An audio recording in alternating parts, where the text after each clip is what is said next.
Hey guys, this side Anand Singh Rajput. आप देख रहे हो अपना चैनल जेसिका एडियो।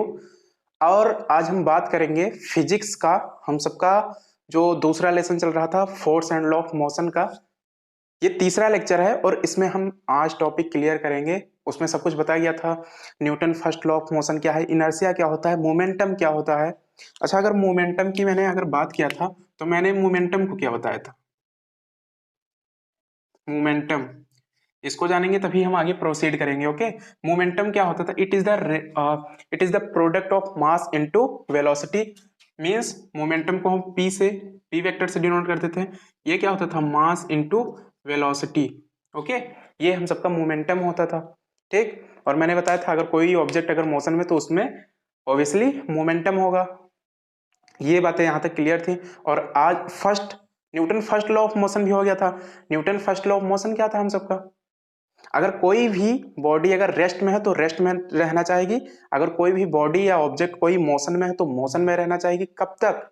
जब तक उस पर एक्सटर्नल अनबैलेंस फोर्स अप्लाई ना किया जाए, तब तक। तो ये होता था Newton first law of motion.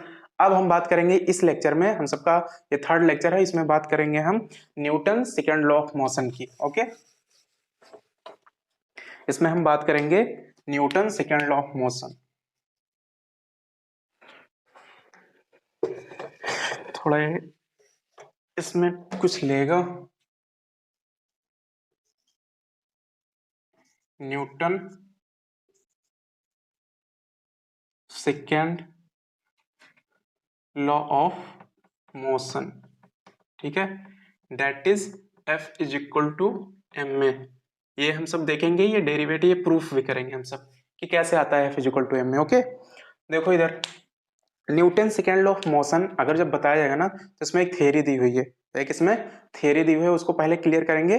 उसमें थोड़ा सा लैंग्वेज प्रॉब्लम आएगा, उसको भी ब्रेक करेंगे, फिर इजिली हम सबका ये F is equal to M में हम सबका डेरिवेट हो जाएगा, प्रूफ हो जाएगा। ओके, देखो इसमें थियरी अगर क्या दिया हुआ है, ध्यान से देखना।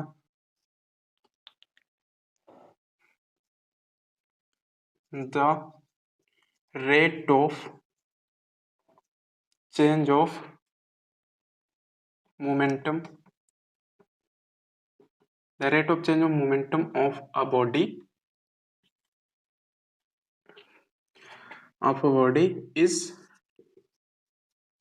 directly proportional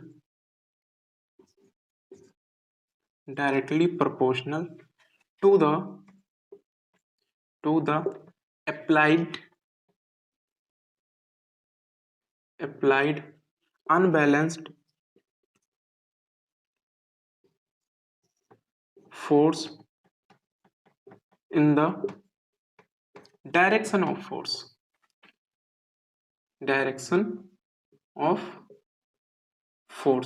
ओके, अच्छा नहीं समझ में आ रहा? ये दिया है the rate of change of momentum of a body is directly proportional to the applied unbalance force in the direction of force. नहीं समझ में आया होगा, आई एम 100% श्योर अभी नहीं समझ में आया होगा। ठीक है, इतनी बड़ी बड़ी लैंग्वेज दी है, कैसे करेंगे सर इसको?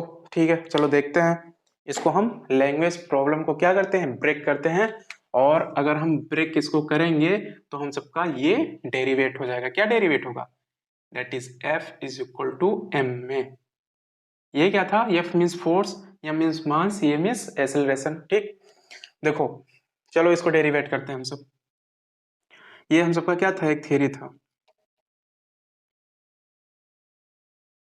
ये हम सबका एक थियरी था। ठीक है, the rate of change of momentum of a body. अच्छा, मैंने मोमेंटम पहले बता भी दिया, P is equal to M V होता है। ठीक है, the rate of change of momentum of a body is directly proportional. Directly proportional का मतलब एक चीज बढ़ेगी तो दूसरी भी चीज बढ़ेगी। ठीक है, to the applied unbalance force in the direction of force. चलो इसको ब्रेक करते हैं। पहले बोला क्या है? The change of momentum. क्या बोला यहाँ पे? चेंज ऑफ, अच्छा हम सबको डेरिवेट यही करके लाना है फिजिकल टू एम में। ठीक है, change of momentum, change of momentum. अच्छा, इसका चेंज ऑफ मोमेंटम मतलब क्या होगा? जैसे इसको समझने से पहले आप इसको सबसे पहले समझो। सपोज करो कि एक ये कोई बॉडी है, ठीक है, एक कोई ऑब्जेक्ट है, इसका इनिशियल वेलोसिटी है u, ठीक है, ये कुछ टाइम पे एक्सेलरेट किया है, इसका फाइनल वेलोसिटी बन गया है v, ठीक, ये कुछ ना कुछ टाइम भी टेक किया होगा, ठीक है, लेट दैट टाइम भी टेक t, और इसका मास भी रख देते हैं m है, ठीक है, इसका भी मास m है, ओके। अब देखो, अब यहाँ पे हम सब देखेंगे, सपोज करो कि यहाँ पे क्या बोला है, चेंज ऑफ मोमेंटम, क्या बोला है यहाँ पे, change of momentum, change of momentum. अच्छा, चेंज ऑफ मोमेंटम क्या होगा, final momentum minus initial momentum, ठीक, ये फाइनल मोमेंटम है, ये इनिशियल मोमेंटम है हम सबका, ओके। अब देखो, अच्छा हम मोमेंटम को एक चीज से और किससे डिनोट करते थे, मोमेंटम को हम तो ऐसे लिख दिया हूँ मोमेंटम के लिए, ठीक है, कि आपको जान सको इजिली, ये मोमेंटम को हम पी से करते थे, पी वेक्टर से, तो ये final momentum minus initial momentum, बात आ गई समझ में। तो चेंज ऑफ मोमेंटम का मतलब होगा final momentum minus initial momentum, okay. फिर दिया है the rate of change of momentum, फिर क्या दिया है यहाँ पे, देखेंगे यहाँ पे क्या लिखा है, rate of change of momentum, rate of change of momentum. अच्छा, इसका rate of change of momentum, अगर रेट जब बोला जाएगा ना तो उसको हम टाइम से तुरंत उसको रिलेट कर देंगे, मीन्स यहाँ पे क्या होगा, change of momentum M B minus M U, और फिर क्या हो जाएगा टाइम, जैसे ही टाइम से रिलेट करेंगे तो ये rate of change of momentum हो गया, ये क्या हो गया, rate of change of momentum. अच्छा फिर ठीक है, रेट ऑफ यहाँ पे दिया है the rate of change of momentum, तो चेंज ऑफ मोमेंटम का मतलब M B minus M U, ठीक है, इसको हम मोमेंटम को हम पी से डिनोट करते थे, ओके। अब देखो इधर rate of change of momentum, उसको हम टाइम से तुरंत रिलेट कर देंगे, इसको जैसे ही टाइम से रिलेट करेंगे हम सबका क्या आ जाएगा, M B minus M U by T आ जाएगा, ठीक। अब देखो, अब यहीं से हम सबको करना है कि कैसे क्या प्रूफ होगा इसमें। अब अकॉर्डिंग टू द स्टेटमेंट, फिर क्या बोला है यहाँ पे, force is directly proportional to the rate of change of momentum is directly proportional है, इस पे किया है, ठीक है। तो यहाँ पे अब देखो क्या होगा, फोर्स को क्या यहाँ पे बोल दिया है, directly proportional M B minus M U by क्या बोला है टी, मतलब rate of change of momentum के ये फोर्स डायरेक्टली प्रोपोर्शनल है। अच्छा अब देखो, ये बात आ गई यहाँ पे, ठीक। अच्छा, अगर हम प्रोपोर्शनलिटी का सिंबल जब हटाते हैं तो हम सब पे लग क्या जाता है, एक लगता है हम सबका। अच्छा इसको पहले अगर रहने दो, अभी अभी इसको रहने देते हैं, फोर्स इज डायरेक्टली प्रोपोर्शनल। अच्छा आपको इसमें कुछ कॉमन दिख रहा होगा ना, नहीं दिख रहा है तो चश्मा लगा लो, दिखने लगेगा, ओके।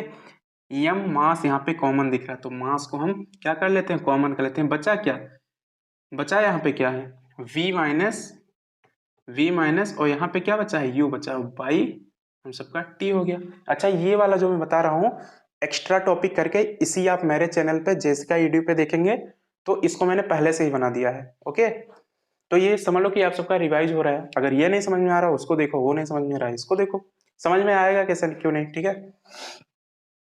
तो हम सबका ये एम यहाँ पे कॉमन निकल गया। अब यहाँ पे देखो हम सबका क्या होगा, अगर प्रोपोर्शनैलिटी का सिंबल हटाते हैं हम तो एक कांस्टेंट लग जाता है, ठीक है, उस कांस्टेंट को हम यहाँ पे के मान लेते हैं। अब देखो m है, अच्छा ये क्या है, v minus U by T, v minus U by T, इसको मैंने क्या बताया है, एक्सेलरेशन आप जानते हो, it is the rate of change of velocity, तो चेंज ऑफ वेलोसिटी है v minus U by T, तो इसको हम क्या लिख सकते हैं, इसको ये है एक्सेलरेशन हम सबका, ठीक। अच्छा अब देखो न्यूटन ने क्या एक्सपेरिमेंटली देखा इसमें, अच्छा हम सबको प्रूफ क्या करना था F इक्वल टू एम में, न्यूटन ने जब एक्सपेरिमेंटली इस पे देखा, ठीक है, जब उसने मास लिया, उसने क्या लिया, उसने मास लिया 1 kg का, कितने का, 1 kg का, ठीक है, फोर्स लगाया 1 न्यूटन का, ठीक, तो एसिलरेशन उसमें क्या दिखा, 1 मीटर पर सेकेंड स्क्वायर का उस पे एसिलरेट हुआ, ठीक है। अच्छा जब ये सारी 1 की वैल्यू आ गई तो जाहिर सी बात है इसमें के की जो वैल्यू आई उसमें भी क्या आ गई, के 1 आ गया, ठीक है। अच्छा अब हम सबका बचा क्या, इसका भी वैल्यू 1 आ गया, ठीक है, के का वैल्यू 1 आया तो के यहाँ पे क्या हो जाएगा, हाइड हो जाएगा, और हम सबका वैल्यू क्या निकल के आ जाएगा, अगर इधर की हम बात करेंगे तो F इज इक्वल टू क्या आया हम सबका, एम में, और यही हम सबका क्या है, Newton second law of motion है। हम सबका क्या है ये, Newton second law of motion है, that is F equal to M में। तो देखो प्रूफ हो गया हम सबका। ओके, आई होप इतना पॉइंट क्लियर हुआ होगा। आप सब इसको नोट करो, तब तक मैं साइड में हट जा रहा हूँ। ओके, फिर हम बात करेंगे Newton third law of motion. Newton third law of motion के पहले इसको कंप्लीट कर लो। ओके, सो आई होप इतना पॉइंट क्लियर हुआ होगा आप सबका। और इसी पे चलो थोड़ा सा एक डेरिवेट तो ये हुआ ही है, हम सबका प्रूफ होके आया एफ इजिकल टू एम में। ये के यहाँ पे जो न्यूटन ने एक्सपेरिमेंटली देखे यहाँ पे 1 आ गया, इसलिए के यहाँ पे हट गया और एफ इजिकल टू एम में आ गया। चलो इसी पे एक देख लेते हैं, how to catch a ball. ठीक है, ये भी मैंने बनाया हुआ है ऑलरेडी, उम्मीद करता हूँ आपको ये पसंद आएगा। ठीक है, ये आपको समझ में भी आया होगा। अब हम करते हैं, जैसे आप सब क्रिकेट तो खेलते ही होंगे, क्रिकेट खेले होंगे तो उसमें देखते होंगे ना, कैच को जब, अभी बताता हूँ पॉइंट, पहले इसको मिटा।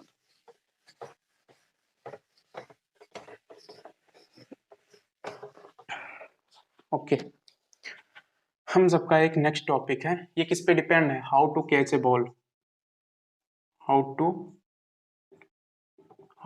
Catch a ball. ठीक है, हम बॉल को कैसे कैच करते हैं। ठीक है, आप सभी लोग क्रिकेट खेलते होंगे। ठीक है, क्रिकेट खेले होंगे।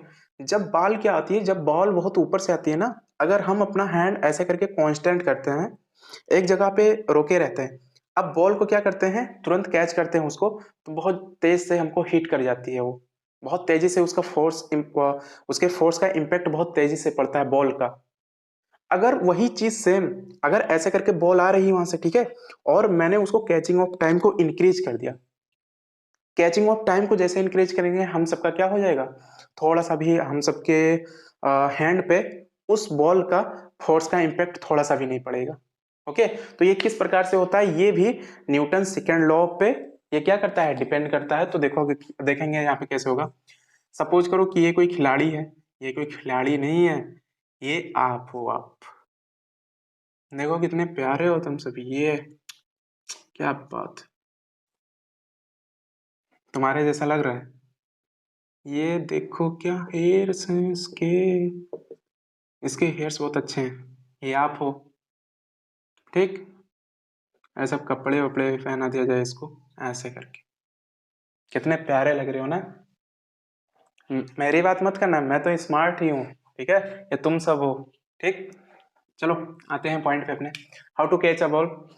अब देखो, इसमें क्या है कि एक समझो कि बॉल है, ये क्या है, हम सबका एक बॉल है, बॉल का कुछ ना कुछ मास होगा, इसका मास मतलब उसका वजन तो होगा, उसका वेट होगा। ओके, और फिर हम सबको करना क्या है, इसका इनिशियल जो वेलोसिटी है इस बॉल का, इनिशियल वेलोसिटी है इसका 100 मीटर पर सेकेंड है। अब 100 मीटर पर सेकेंड बहुत हो गई, ठीक है। अच्छा, 100 मीटर पर सेकेंड है, इसका फाइनल वेलोसिटी जो है हम सबको करना है 0 मीटर पर सेकेंड। मतलब बॉल अगर ऊपर से आ रही है तो उसको हमको क्या करना है, रोकना तो है ही, हर हाल में उसको रोकना है कैसे भी करके। तो फाइनल वेलोसिटी उसको क्या करना है, 0 करना है। अच्छा, मास भी इसका क्या है, बॉल का होगा, फिक्स्ड होगा हम सबका। ओके, तो देखो इसको कैसे आएगा हम सबका, न्यूटन, हम जानते हैं Newton second law of motion by by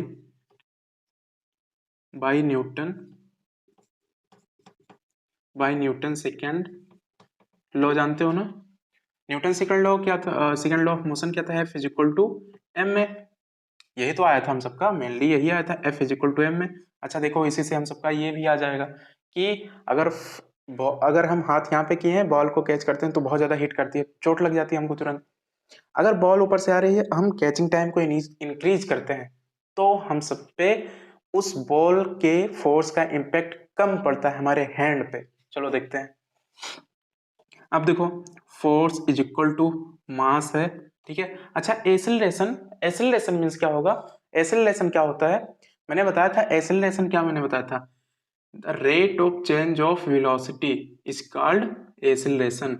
ये चेंज ऑफ वेलोसिटी है, मतलब final velocity minus initial velocity, और रेट मैंने बताया था, टाइम से मैंने रिलेट कर दिया था, तो ये हम सबका बना क्या था, ये एसिलरेशन मीन्स। ओके, तो हम सबका क्या यहाँ पे होगा, v minus U by T, और एक्सीलरेशन को हम ये लिख सकते हैं, acceleration means b minus U by T, ठीक, rate of change of velocity.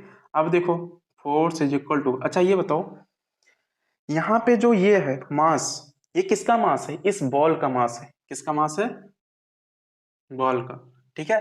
तो मास क्या होगा? कांस्टेंट होगा, ये बात तो आपको समझ में आती है। जो इसका फाइनल वेलोसिटी ये भी कांस्टेंट है इसमें, मींस उसको आप जीरो करना है तो करना है, कैसे भी करना है। जो इसकी इनिशियल वेलोसिटी है u, ठीक है, u जो है ये भी 100 मीटर पर सेकेंड दिया। तो अच्छा ये तीनों चीज यहाँ पे क्या मिल रही है हम सबकी, अगर बात की जाएगी ये अगर तीनों चीज तो कांस्टेंट मिल रही है। क्या मिल रही है? तो कांस्टेंट को हम कैसे लिख देंगे, और बाई नीचे क्या लिखा है? t, okay. अब देखो, अब अगर कांस्टेंट के अगर हम सिंबल को अगर हटाएंगे तो हम सबका यहाँ पे प्रोपोर्शनैलिटी का एक सिंबल लगेगा, ठीक है, और 1 बाई क्या हो जाएगा यहाँ पे? t हो जाएगा। अब देखो ये क्या आया हम सबका, मतलब कैचिंग टाइम को इंक्रीज अगर हम करेंगे, कैचिंग टाइम को हम क्या कर रहे हैं? बढ़ा रहे हैं, ठीक है। कैचिंग टाइम को हम क्या कर रहे हैं? इंक्रीज अगर कर रहे हैं तो फोर्स का इम्पैक्ट हम सब पे क्या पड़ रहा है? कम पड़ रहा है। मतलब बॉल ऐसे करके अगर आई, अगर उसको नीचे हाथ को लेते गए हम सब, तो फोर्स का इम्पैक्ट हम सब पे कम पड़ेगा, ठीक है। तो कैचिंग ऑफ टाइम इंक्रीज कर रहे हैं तो हम सब पे फोर्स का इम्पैक्ट कम पड़ रहा है। तो ये किससे डेरिवेट हुआ है? ये न्यूटन सेकंड लॉ से, ठीक है। न्यूटन सेकंड लॉ क्या होता है? जैसा मैंने अभी बताया, यहाँ पे लिखा है मैंने, F is equal to M A. अच्छा, F मीन्स क्या होगा? अगर कंफ्यूज होंगे तो आपका ये है फोर्स, ठीक है, इज इक्वल टू m क्या है? m मीन्स मास, ठीक है, इनटू क्या है? एक्सीलरेशन। ये क्या है? एक्सीलरेशन हम सबका, ओके। तो force is equal to mass into acceleration, और ये है हम सबका क्या? Newton second law. ये क्या है? न्यूटन सेकेंड लॉ है, ओके। बात इतना समझ में आ गई? तो ये हो गया, ये पॉइंट हो गया। ये वैसे पूछा तो नहीं जाता है लेकिन इसको याद रखेंगे। थोड़ा सा क्या होता है ना, फिजिक्स पढ़ो तो इसको फील करके पढ़ो, मजा आता है इसमें। बात समझ में आ गई? थोड़ा इसको फील करके पढ़ने में मजा आता है, और ये जब करेंगे ना तो थोड़ा कॉन्फिडेंस डेवलप होगा, क्योंकि आप क्लास 9th में हो, ठीक है। तो इतना पॉइंट का स्क्रीनशॉट लो, मैं साइड हो जा रहा हूँ, ओके। सो आई होप इतना कंप्लीट हुआ होगा। तो ये तो अभी न्यूटन सेकेंड लॉ ऑफ, ये वायर पैर में बज रहा है। तो ये Newton second law of motion के बारे में था, तो इसको हम इरेज करते हैं। अब हम पढ़ेंगे Newton third law of motion. अब हम क्या कंप्लीट करेंगे इसमें? Newton third law of motion की बात इसमें करेंगे। तो देखेंगे Newton third law of motion क्या होता है हम सबका, ओके।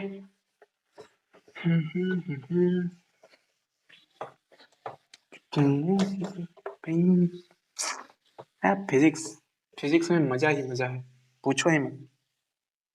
फिजिक्स बहुत अच्छी लेसन है, जो आप पबजी वगैरह खेलते हो उससे भी ज्यादा मजा है इसमें। एक बार बस समझने, कॉन्सेप्ट पकड़ने की ही देरी है इसमें। जैसे ही कॉन्सेप्ट आपको समझ में आने लगा ना, फिर फिजिक्स से आपको प्यार हो जाएगा। अब हम बात करेंगे Newton, Newton third law of motion, ठीक है। न्यूटन थर्ड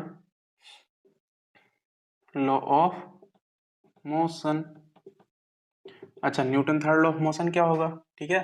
इधर देखो क्या हो रहा है इधर। Newton third law of motion क्या होगा? For every action, for every action there is always, there is always equal to the opposite reaction, opposite, opposite reaction.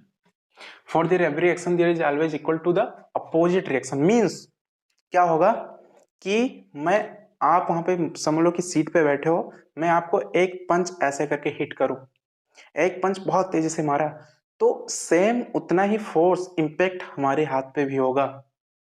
Suppose करो कि मैं क्या कर रहा हूँ, एक पंच इसको ऐसा करके मार रहा हूँ, तो ये भी हमारे हमारे पे ऐसा ही करता है। अच्छा चलो इसका एक एग्जांपल देखो। चलो इसका एक एग्जांपल हम देखते हैं। सपोज करो एक ये रॉकेट है, बनती तो नहीं है भाई मेरे से, लेकिन देख लो कैसे बनती है रॉकेट, मतलब रफली डायग्राम है, ऐसे करके कैसे होती है यार, ऐसे करके होती है ना, क्या बन गया है। चलो ठीक है, समझ लेते हैं, ये रॉकेट है, ठीक है, इसके इंजन इसमें बीच में लगे होंगे, ठीक।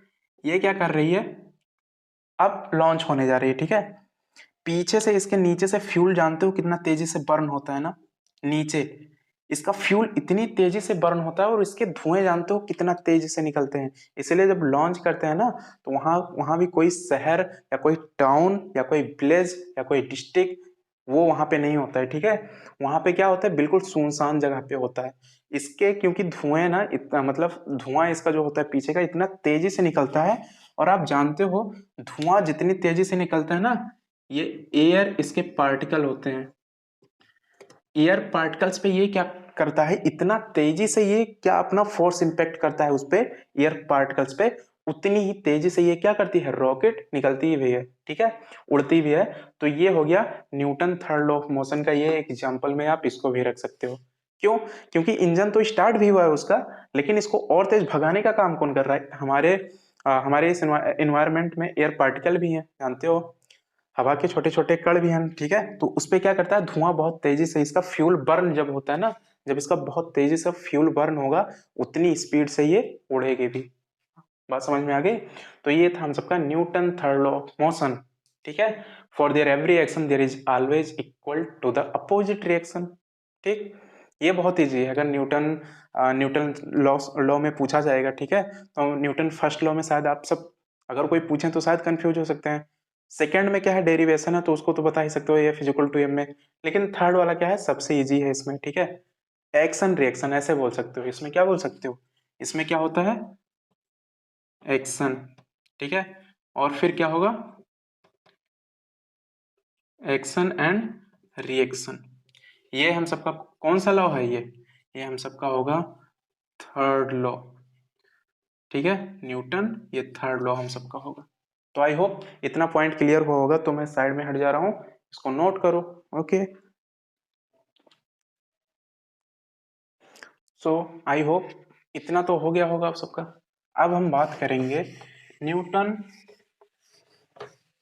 Law of conservation of momentum, sorry, law of conservation of किसका है, कौन सा है, अब की बार law of conservation of momentum, तो ये तो होगा नहीं, क्या, एक मिनट, इतना क्यों कंफ्यूज हो रहा हूँ भाई इसमें, law of conservation of momentum है, ठीक है, मैं मोमेंटम ही केवल बोल रहा हूँ इसको, law of conservation of momentum की बार पढ़ेंगे हम सब। तो ये एक इम्पोर्टेंट डेरिवेशन रहेगा हम सबका, जो कि नाइन्थ में वैसे भी कम दिए हैं, नाइन्थ में वैसे बहुत कम दिए हैं, ठीक है, मेनली हम सबको 11th 12th में मिलता है। तो ये एक, ये शायद हो सकता है कि आपके एग्जाम में आ जाए, ठीक है, डेरिवेट करना 3 या 4 या 5 नंबर का शायद आ जाए, ठीक है। तो law of conservation of momentum है हम सबका, law of conservation of momentum होगा हम सबका, law of conservation of momentum है, ठीक है, लॉ ऑफ कंजर्वेशन। एक मिनट, मैं कैमरा देख लूं, शायद ऊपर दिख रहा है आप सबको, एक मिनट रुकिएगा। दिख रहा है, अच्छे से दिख रहा है आप सबको, मतलब इस पे आ रहा है, आप देखेंगे तो प्रॉब्लम नहीं होगा। मैंने सोचा कि शायद यहाँ तक कवर कर रहा होगा कैमरा, और वैसे भी रिकॉर्डिंग कुछ ज़्यादा ही रातों को चलती है, रात के 3 बज रहे हैं। ओके, तो law of conservation of momentum देखेंगे, ये law of conservation of momentum क्या होता है हम सबका, इसमें भी एक थियरी दी गई हुई है, ठीक है, और इस थियरी को हम सबसे पहले लिखेंगे, during any collision, the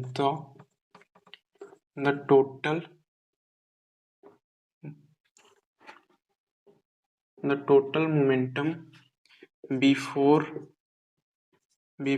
collision is always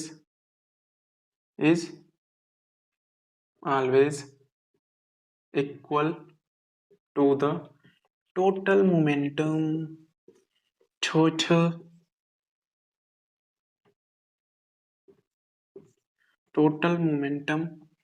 after collision total momentum after collision after collision. ये एक थ्योरी दी गई है हम सब में। एक क्या दी है? ये हम सब में एक थ्योरी दी गई है, इसको पहले पढ़ेंगे। During any collision the total momentum before collision is always equal to the total momentum after collision. ठीक, चलो इसको समझते हैं क्या बोल रहा है ये। ठीक, सपोज करो कि ये एक ऑब्जेक्ट है कोई, ये एक ऑब्जेक्ट है, इसका नाम है ये क्या कर रहा है, u1 से ये क्या कर रहा है, मूव कर रहा है। ठीक है, आगे बढ़ रहा है। ठीक, ये अगर ये भी एक कोई ऑब्जेक्ट है, ये है b, इसका नाम मैंने रखा b, ये u2 वेलोसिटी से क्या कर रहा है, मूव कर रहा है। इसका मास m1 है और इसका मास m2 है। अच्छा, ये u1 जो है ना, इसका वेलोसिटी हाई है, तो जाहिर सी बात है जब इसका वेलोसिटी हाई है और ये जब बड़ा है तो एक टाइम पे कहीं ना कहीं ये टकराएगा। ठीक है, तो ये सपोज करो ये आगे आके यहाँ पे ये क्या हो गए, ये और बी दोनों क्या हो गए, टकरा गए यहाँ पे। ठीक है, ये और बी यहाँ पे दोनों टकरा गए। अच्छा, ये दोनों क्या कर गए, कोलिजन हो गया इनमें, ये क्या कर गए, कोलाइड कर गए। ठीक है, टकरा गए। तो इस पे F1 फोर्स लगा है और इस पे F2, F1 और F2 फोर्स से क्या कर गए, टकरा गए दोनों। अच्छा, जब टकरा गए उसके बाद फिर छूटे ना, फिर ये अपनी वेलोसिटी पकड़ ली, इसका नाम है ये और इसका क्या नाम था, v। और ये किस वेलोसिटी से मूव करने लगे, फिर इसका है v1 और ये भी किससे करने लगा, ये v2 से। ठीक है, अब देखो, अच्छा इसमें अगर हम बात करेंगे, अगर टोटल मोमेंटम बिफोर कोलिजन, अगर पहले की हम बात करेंगे तो इसमें क्या होगा, m1 ये वाला m1 u1 m2 u2। Okay, इतना बात समझ में आ रही है? इसको मैं काले से लिख दे रहा हूँ, m1 और कितना है u1। ठीक, इसकी अगर हम बात करेंगे m2 और u2, इसको हम प्लस करेंगे तो हम सबका ये बन क्या जाएगा, ये हम सबका बनेगा टोटल मोमेंटम बिफोर कोलिजन है। ये क्या है, ये टोटल मोमेंटम बिफोर कोलिजन। यानी कि इसका मतलब टोटल मोमेंटम बिफोर कोलिजन कहने का मतलब, इसका मतलब होगा जब ये टकराया नहीं ना, उससे पहले का ये है। ठीक है, जब ये नहीं टकराया था ये दोनों चीज आपस में, तो इससे पहले का ये कोलिजन है। ठीक, तो क्या है इसका m1 u1 plus m2 u2। Okay, अब देखो, अब बात आएगी, ये तो कोलाइड कर गया है। ठीक है, आपस में चिपक गया है। ठीक, इसमें टाइम लगा है मान लो t। ओके, अच्छा अब इधर देखो, इसकी अगर हम बात करेंगे तो इसका भी मास सेम वही रहेगा, इसका मास है m1, मास तो सेम वही रहेगा, मास तो चेंज नहीं होगा। ठीक, तो इसकी हम बात करेंगे तो इसका कैसे होगा, m1 v1। ठीक है, इसकी बात करेंगे m2 क्या हो जाएगा, यहाँ पे v2 हो जाएगा। अच्छा अब देखो, इसको हम आपस में अगर प्लस कर दें तो इसका मतलब क्या हुआ, ये है हम सबका टोटल मोमेंटम आफ्टर कोलिजन। ये क्या हो गया हम सबका, m1 v1 plus m2 v2, ये क्या हो गया, टोटल मोमेंटम आफ्टर कोलिजन। मतलब ये लड़ने के पहले वाला था और ये लड़ने के बाद वाला है। ठीक है, अब इसको हमको क्या करना है, इसको हमको यही प्रूफ करना है कि ये वाला during any collision total momentum before collision is always equal to the total momentum after collision. लड़ने से पहले वाला और लड़ने के बाद वाला, इस दोनों को हमको इक्वल करना है, बराबर करना है, यही हम सबको। तो ये मैं यहाँ पे लिख दे रहा हूं, to prove to to prove क्या करना है हम सबको, to prove m1 u1 sorry m1 u1 plus m2 u2 is equal to क्या होगा, m1 m1 m1 v1 plus m2 v2। इसको हमको क्या करना है, इसी चीज को हमको प्रूफ करना है। ठीक है, अच्छा आप अब चलो प्रूफ करते हैं इसको। अच्छा, आप एक चीज जानते हो, by third law, by third law, Newton third law क्या होता था, F1 इज इक्वल टू माना जाएगा यहाँ पे F2। अच्छा F1 है और F2 है। अच्छा अब इधर देखो, इस पे क्या लगेगा, माइनस लगेगा, F1 is equal to minus F2। अच्छा, F1 ये वाला ये जो फोर्स है ये किस पे एक्ट कर रहा है, बी पे लगेगा ना। F1 वाला जो ये पहले वाला ठोकेगा बी को, और बी वाला किसको ठोकेगा, इसको ये को ठोकेगा, तो F2 फोर्स किस पे लगेगा, ये पे लगेगा।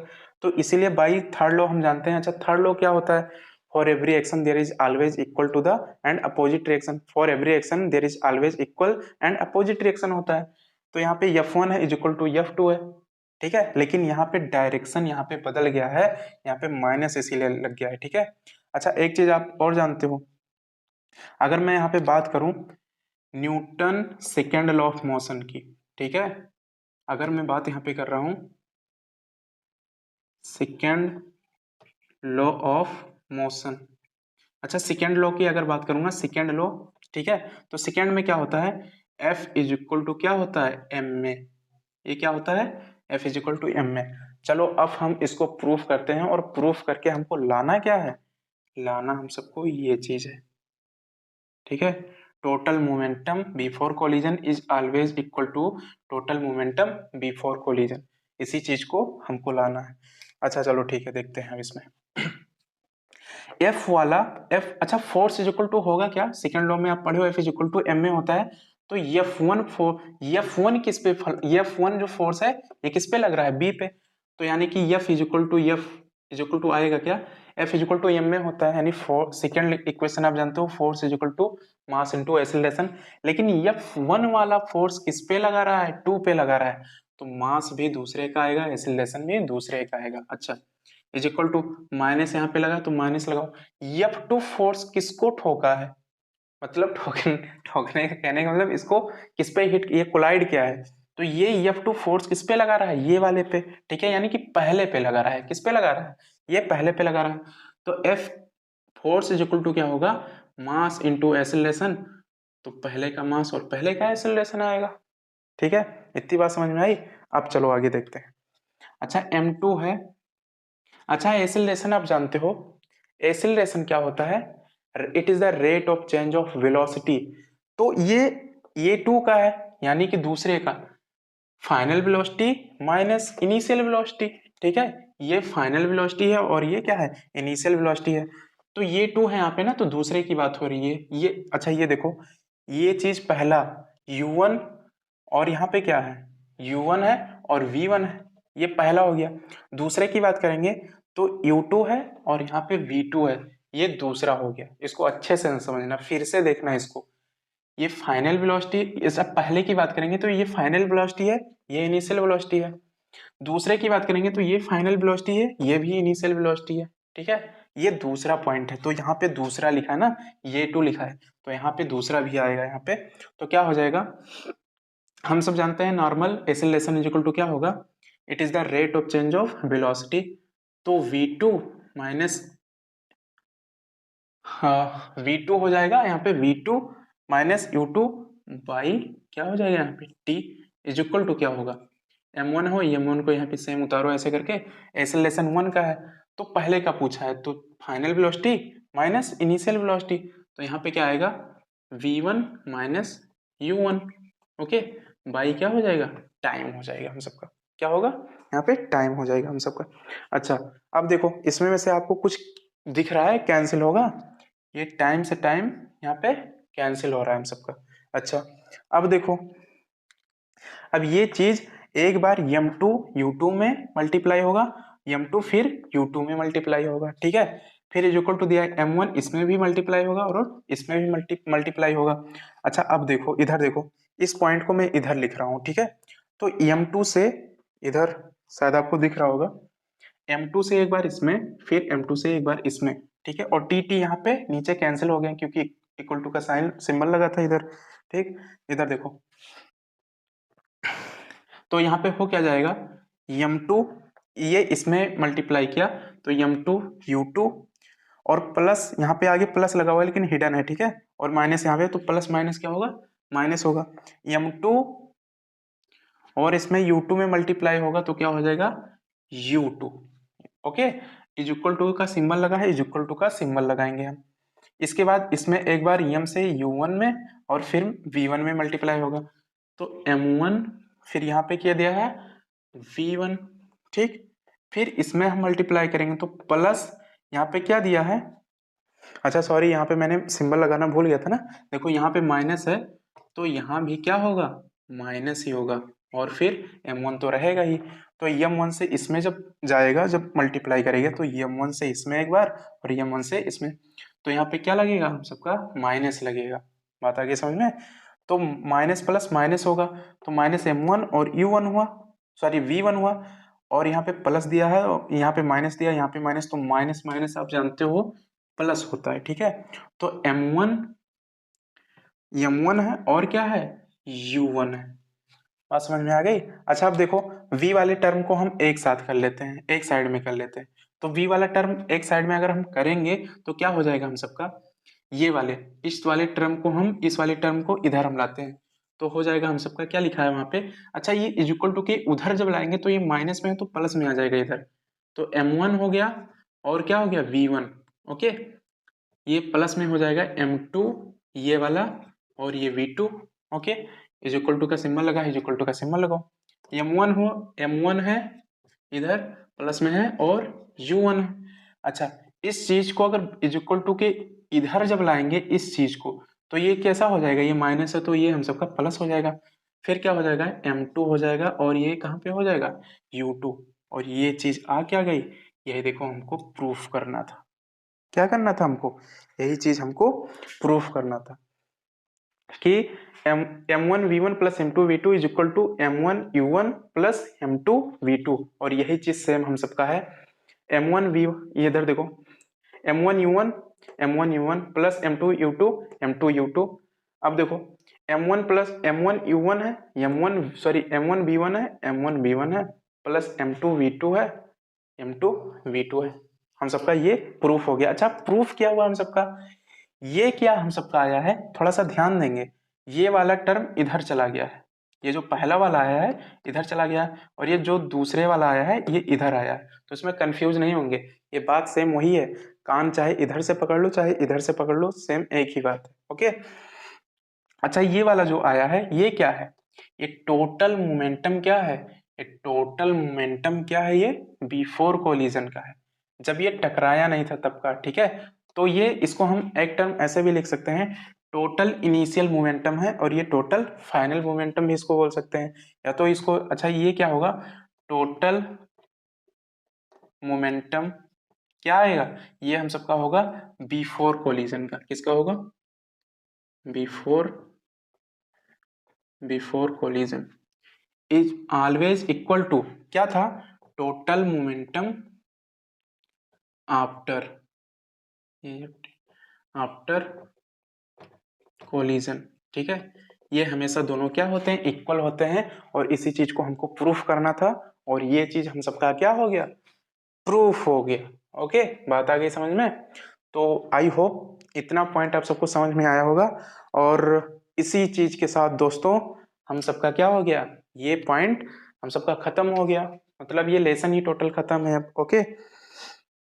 अच्छा और अब अपना राय देना कि आपको वीडियो, उम्मीद करता हूँ कि आपको पसंद आ रही होगी। नहीं अगर कुछ ऐसा पॉइंट है अगर नहीं समझ में आ रहा है तो उसको आप फिर से बोलना, मैं उसको और अच्छे तरीके से बनाऊंगा, ओके। सो अपना ओपिनियन जरूर देना, राय जरूर देना कि वीडियो आपको कैसा लग रहा है, और मिलते हैं हम नेक्स्ट वीडियो में। अब हम सबका केमिस्ट्री चलेगा, ठीक है। दो दो लेसन तो आई थिंक हो ही गए हैं। बायोलॉजी में अगर पहला बात करेंगे तो सेल चैप्टर हो गया है, ठीक है, अपने ही इस चैनल पे जेसिका एडू पे। फिर टिश्यू भी हम सबका हो गया, उसमें प्लांट एनिमल टिश्यू पढ़ना था बायो में, दो लेसन उसमें कंप्लीट है। अगर फिजिक्स में बात करेंगे तो फिजिक्स में हम सबका सबसे पहला मोशन लेसन था, मोशन हो गया, मोशन बहुत इंपॉर्टेंट वो लेसन है, ठीक है। और उसके बाद में ये जो लेसन आज खत्म हुआ अभी ये वाला, ये क्या था force and law of motion था, ठीक है। तो मोशन पढ़े रहेंगे तभी इसको आप समझ सकते हो पूरी पॉइंट को, तो ये भी आज खत्म हो गया। अब केमिस्ट्री में पहला लेसन उसमें भी खत्म है, मैटर इन आवर सराउंडिंग था, उसमें फिजिकली पार्ट सब कुछ पढ़े थे, ठीक है। अब उसमें हम अंदर की सब कुछ इंटरनल पार्ट पढ़ेंगे, मतलब मैटर इन आवर सराउंडिंग वो पहला था, is matter around us pure दूसरा लेसन स्टार्ट होगा। सो आई थिंक वीडियो आप सबको पसंद आ रहा होगा, ठीक है। और सपोर्ट करते रहिएगा। अभी तो ये समझो कि अभी व्हाइट बोर्ड पे चला रहे हैं, इसको पढ़ रहे हैं, और कुछ दिन के बाद ये क्या हो जाएगा, हम सबका ये कन्वर्ट होके व्हाइट बोर्ड, हम सबको वो लगवाना है, क्या नाम है, डिजिटल बोर्ड। ओके, तो डिजिटल बोर्ड के लिए एक अलग रूम, ये तो अभी एक नॉर्मल रिकॉर्डिंग यहाँ पे मैं करता हूँ, एक मेरा स्टडी रूम है, इसी में सब कुछ सेटअप किया हुआ हूँ, ठीक है। कैमरा, ट्राइपॉड वगैरह सब तो है ही, ठीक है, आ गया है। और इसके बाद में डिजिटल बोर्ड सेटअप करना है, तो ठीक है, तो उसके लिए काफ़ी बजट भी चाहिए, ठीक है, तो वो सब हो जाएगा पॉइंट। तो ऐसे ही सपोर्ट बनाए रखना, और वीडियो अगर पसंद आती है तो सब कुछ अपना ओपिनियन देना, ठीक है, कमेंट करना, ठीक है। और कुछ बच्चों को तक आप भी शेयर कर देना अगर 9th में होंगे, 9th 10th 11th 12th, ये पूरा वीडियो आप सब पे बनेगा। ओके, तब तक के लिए सी यू, मिलते हैं जल्दी।